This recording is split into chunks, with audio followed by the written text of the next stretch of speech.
السلام علیکم ناظرین، ہومیوپیتھک ڈاکٹر ناصر احمد چودھری G9 مرکز ہومیوپیتھک کیور چینل اسلام آباد سے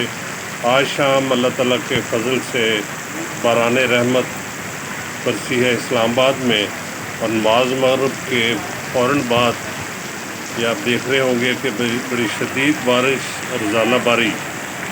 اسلام آباد میں مختلف مقامات پر ہوئی ہے، اور اس وقت تک بھی باران رحمت جو ہے وہ جاری ہے، اور اس سے موسم پہ بہت ہی پیارا اور خوشگوار اثرات مرتب ہوئے ہیں۔ اچانک ہی بادل آئے اور پورے اسلام آباد میں رم جم شروع ہو گئی، شدید بارش اور بعض علاقوں میں شدید ژالہ باری، برف کے بڑے بڑے گولے پڑے ہیں، اور اچانک ہی موسم میں یکسر تبدیلی آئی ہے۔ ابھی